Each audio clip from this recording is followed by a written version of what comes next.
نحمده ونصلي على رسوله الكريم أما بعد. அன்பார்ந்த சகோதரர்களே, அல்லாஹ் நல்லடியார்களே, அல்லாஹ்வுடைய மாபெரும் கிருபையினால் அவனிட்ட கட்டளையான இஷா தொழுகையை நிறைவு செய்தவர்களாக அல்லாஹ்வுடைய இல்லத்தில் அமர்ந்திருக்கின்றோம். அல்லாஹ் ரப்புல் ஆலமீன் நம்முடைய எண்ணங்களையும் செயல்பாடுகளையும் ஏற்றுக்கொண்டதற்குரிய கூலியையும் மேலும் மறுமையில் வாரி தருவானாக. அன்பார்ந்த சகோதரர்களே, அனஸ் இப்னு மாலிக் ரலியல்லாஹு அன்ஹு அவர்கள் அறிவிக்கின்றார்கள், அல்லாஹ்வுடைய தூதர் ஸல்லல்லாஹு அலைஹி வஸல்லம் அவர்களிடத்திலே அபுபா என்று சொல்லப்படக்கூடிய ஒரு பெண் ஒட்டகம் இருந்தது. அந்த ஒட்டகத்தை யாராலும் தோற்கடிக்க முடியாது. அந்த அளவுக்கு மிக வேகமாக ஓடக்கூடிய ஒரு ஒட்டகமாக அது இருந்தது. ஒரு நாள் ஒரு கிராமவாசியினுடைய ஒட்டகம் அல்லாஹ்வுடைய தூதர் ஸல்லல்லாஹு அலைஹி வஸல்லம் அந்த ஒட்டகமாகிய அபுபா என்கிற ஒட்டகத்தை முந்தி சென்று விட்டது. இதனை கண்ட சஹாபாக்களுக்கு, முஸ்லிம்களுக்கு மிக வருத்தத்தை கொடுத்தது. முஸ்லிம்கள் எல்லாம் சொல்லிக் கொண்டார்கள், சுபீகத்தில் அபுபா தோற்கடிக்கப்பட்டு விட்டது என்பதாக சொல்லிக் கொண்டார்கள். அப்ப அதனை கேட்ட அல்லாஹ்வுடைய தூதர் ஸல்லல்லாஹு அலைஹி சொன்னார்கள், இன்ன ஹக்கன் அலல்லாஹி அல்லா யர்ஃபஅ ஷைஅன் மினத் துன்யா இல்லா வதஅஹு. இந்த உலகில் உயரத்தில் இருக்கின்ற எந்த ஒரு விஷயமாக இருந்தாலும் அவற்றை கீழே கொண்டு வருவது அல்லாஹ்வுடைய கடமையாகும் என்பதாக அல்லாஹ்வுடைய தூதர் ஸல்லல்லாஹு அலைஹி வஸல்லம் அவர்கள் கூறிய செய்தி புகாரி என்கிற ஹதீஸ் கிதாபிலே பதிவு செய்யப்பட்டிருக்கிறது. அன்பார்ந்த சகோதரர்களே, இந்த ஹதீஸில் அல்லாஹ்வுடைய தூதர் ஸல்லல்லாஹு அலைஹி வஸல்லம் அவர்கள் நமக்கு ஒரு அழகான ஒரு பாடத்தை கற்றுக் கொடுக்கிறார்கள். இன்றைக்கு களச்சொல்லோடு ஒத்துப்போகின்ற ஒரு சம்பவமாக இது இருக்கிறது. இன்றைக்கு தமிழ்நாட்டில் இருக்கின்ற சூழ்நிலையோடு இந்த சம்பவத்தை நம்ம ஒட்டி பார்க்கும் பொழுது ரெண்டுமே ஒரே மாதிரி இருப்பதை நம்ம பார்க்கிறோம். ரசூலுல்லாஹ்ட்ட ஒரு ஒட்டகம் இருந்தது, கஸ்வான்ற ஒட்டகம் இருந்தது, அதெல்லாம் தெரியும் நமக்கு. இன்னொரு ஒட்டகம் அபுபா என்று சொல்லப்படக்கூடிய ஒரு ஒட்டகம், அது ரொம்ப மிக ஸ்பீடாக ஓடக்கூடிய ஒரு ஒட்டகமாக இருந்தது.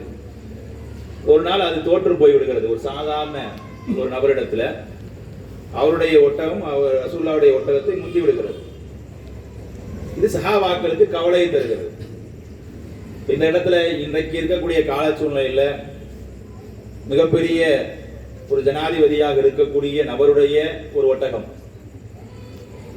கார் ரேஸ்லயோ, இன்னைக்கு ரேஸ் வைக்கிறோமா இல்லையா, குதிரை ரேஸ் வைக்கிறாங்க, கார் ரேஸ் வைக்கிறாங்க, எல்லா ரேஸ் வைக்கிறாங்க.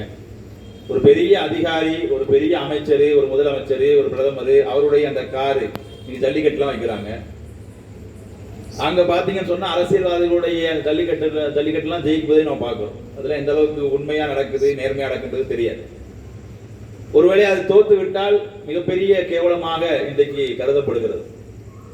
ஆனா இந்த இடத்தை ரசூலுல்லாஹி ஸல்லல்லாஹு அலைஹி வஸல்லம் எந்த அளவுக்கு பாசிட்டிவா அணுகுறாங்க, நேர்மறையாக அணுகுகிறார்கள் என்பதை நாம கொஞ்சம் கவனிக்க வேண்டியது. ரசூலுல்லாஹ் ஜனாதிபதியா இருக்கிறாங்க, அல்லாஹ்வுடைய தூதராக இருக்கிறாங்க. இவ்வளவு பெரிய பொறுப்பில் இருக்கக்கூடிய ஒரு நபருடைய ஒரு ஒட்டகம், அவரால் அந்த ஒட்டகத்தை தோற்கடிக்க முடியாமல் இருந்தது.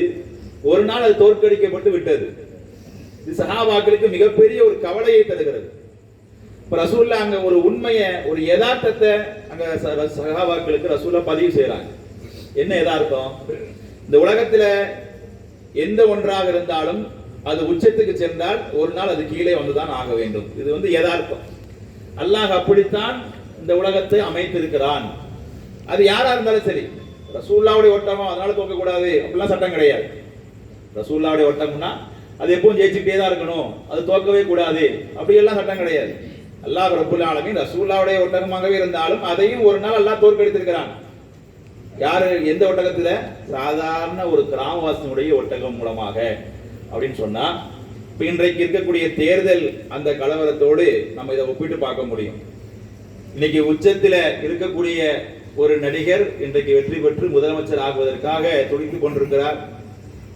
ஆனால் எவ்வளவு உச்சத்தில் இருந்தும் கூட இன்றைக்கு மெஜாரிட்டி கிடைக்க முடியாமல் அங்கே இங்கேயும் 2 சீட்டு 1 சீட்டு ஜெயிச்சவங்கள்ட்ட போய் கெஞ்சி கூத்தாடி எப்படியாவது எனக்கு சப்போர்ட் பண்ணுன்னு கேட்கக்கூடிய நிலைமைக்கு எல்லாம் ஆக்கியிருக்கார்.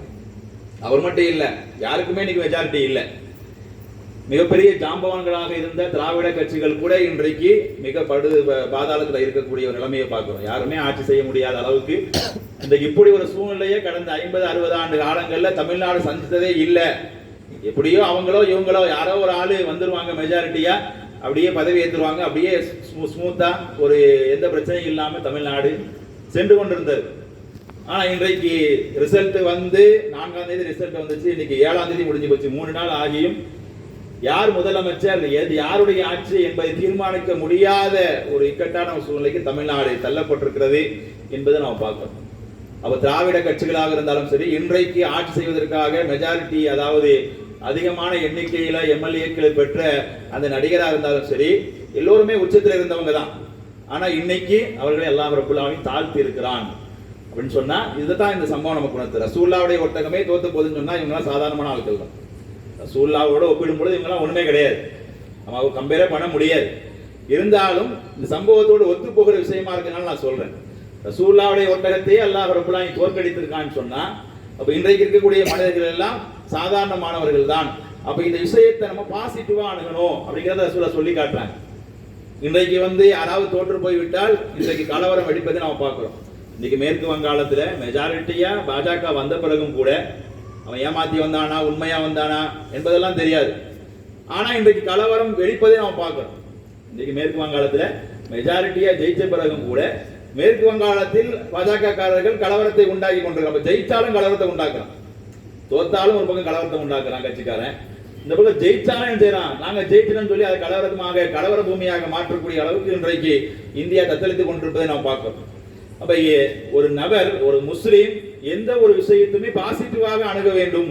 ஜெயிச்சாலும் சரி தோத்தாலும் சரி, அதிலிருந்து தனக்கு கிடைக்கக்கூடிய பாடம் என்ன என்பதைத்தான் ஒரு முஸ்லீம் எதிர்கொள்ள வேண்டுமே தவிர, உணர வேண்டுமே தவிர, அதிலிருந்து பாடம் கற்றுக்கொண்டு நம்ம என்ன அதுல தப்பு பண்ணோம் அப்படிங்கிறத ரியலைஸ் பண்ணி அதிலிருந்து நம்ம அடுத்த முறை எப்படி வெளியே வரலாம், எப்படி ஜெயிக்கலாம் அப்படிங்கறதா ஒரு முஸ்லீம் யோசிப்பானே தவிர, இது போன்ற வன்முறை கலாச்சாரத்துக்கு ஒரு முஸ்லீம் என்றைக்குமே துணை போக மாட்டான் என்பதை நினைச்சாங்க.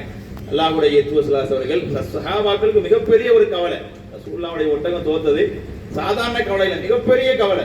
இன்றைக்கு எப்படி தொண்டர்கள் கவலைப்படுறாங்களோ, தன்னுடைய தலைவர் முதலமைச்சரே தன்னுடைய தொகுதியில தோத்து போயிட்டாருன்னு சொல்லி இன்றைக்கு முதலமைச்சர் போய் என்ன பண்ணாரு, தன்னுடைய தொகுதி மக்களுக்கு நன்றி சொல்ல போகும்போது கண்ணீர் வடித்தார்கள் தொண்டர்கள். நம்ம கண் கூட பார்த்தோம்.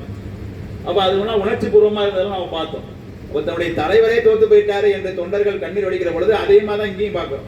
ரசூலுல்லாஹ்வுடைய ஒட்டகமே தோற்று போய்விட்டதே என்று சஹாபாக்கள் கவலைப்பட்டார்கள் அப்படின்னு சொன்னா, அப்ப யதார்த்தத்தை நாம் உணர வேண்டும். எவ்வளவு உச்சத்திற்கு நாம் சென்றாலும் ஒரு நாள் கீழே வந்துதான் ஆக வேண்டும். எல்லோரும் எப்பொழுதும் ஒரே நிலையில் பயணிக்க முடியாது.